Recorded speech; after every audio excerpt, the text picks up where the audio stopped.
এই গোলাপ দিয়েছে রে, মাশাআল্লাহ। কে দিয়েছে বাবু এইটা? কে? আচ্ছা, এই গোলাপ ফুল কে দিয়েছো? রোজ কে দিয়েছে? তুমি দিয়েছো? এদিকে আসো, এদিকে আসো, তুমি এখানে বস, দেখি তুমি কি কাণ্ড ঘটাইছো আজকে, এটা দেখি। আসসালামু আলাইকুম। ওয়ালাইকুম আসসালাম। আশা করি ভালো আছেন, আলহামদুলিল্লাহ। আপনার কাছে আমার একটি প্রশ্ন। আমি একটি মেয়েকে ভালোবাসি, সেও আমাকে ভালোবাসে, কিন্তু আমাদের পরিবার মানবে না। এখন আমাদের করণীয় কি?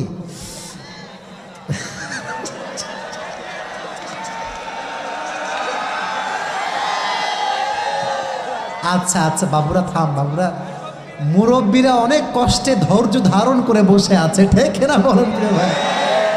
আচ্ছা, তোরা কি ভাই মানুষ পাস না, খালি আমারই পাস নাকি? আচ্ছা, শেষ কথা দেখি। সে ভালো কথা লিখেছে, না পারবো পরিবারের হাত ছাড়তে, না পারবো ভালোবাসার মানুষের হাত ছাড়তে। ও বাবা রে বাবা, দয়া করে উত্তরটা দিবেন। আচ্ছা, বর্তমান সময়ে আসলে এটা একটা বড় প্রবলেম হয়ে গিয়েছে। ছেলেও মেয়েকে পছন্দ করে, মেয়েও ছেলেকে পছন্দ করে, মাঝে আব্বা এবং মা সবচেয়ে বড় কাঁটা হয়ে দাঁড়িয়ে যায়। এ সমস্যা আছে না নাই? তবে প্রত্যেকটা আব্বা আম্মা কাঁটা নয়, মাঝে মাঝে আব্বা জানরা মূলত ভালো চায়, সন্তানের ভালো চায়। মাঝে মাঝে দেখবেন মেয়েরা মুত্তাকি ছেলেকে পছন্দ করে না, দাড়িওয়ালাকে পছন্দ করে না, গাঁজাখোরকে পছন্দ করে। তখন বাবা হিসেবে মেয়েকে বাঁচাবার দরকারটা বাবার দায়িত্বের ভেতরে আছে না নাই? তখন বাবা নিষেধ করে, এটা বাবার কোনো দোষ নয়। তবে হ্যাঁ, একটা বাহানা পুরো সমাজ দিচ্ছে আজকে বিয়ের ক্ষেত্রে এস্টাবলিশ হতে হবে।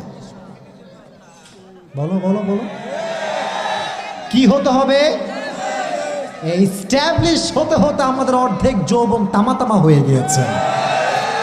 এটা করবেন না। আব্বাকে বলছি, আব্বা যান, যদি মেয়েটা আপনার হয়, আপনি একটা কথা বলবেন, কি জানেন? যে তুই আমার মেয়েকে বিয়ে করবি যতদিন পর্যন্ত ছেলে এস্টাবলিশ না হচ্ছে, আমার মেয়েকে আমি চালাবো। ঠিক আছে না? আমার মেয়ে আমারই ছিল, আমারই থেকে যাবে। মাঝখানে সে প্রেম নয়, হালাল সম্পর্কে থাকবে। ঠিক না বলে? মেয়েটা তার বাবারই থাকবে কতদিন পর্যন্ত ছেলে বড় না হচ্ছে, যতদিন পর্যন্ত বড় না হচ্ছে, যতদিন পর্যন্ত মেয়েকে মেয়ের বাবা দেখবে আর ছেলেকে ছেলের বাবা দেখবে।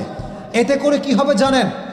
সম্পর্ক হবে হালাল, মরে গেলে কনফার্ম জান্নাতি হয়ে যাবে ইনশাআল্লাহ। ঠিক না বলেন?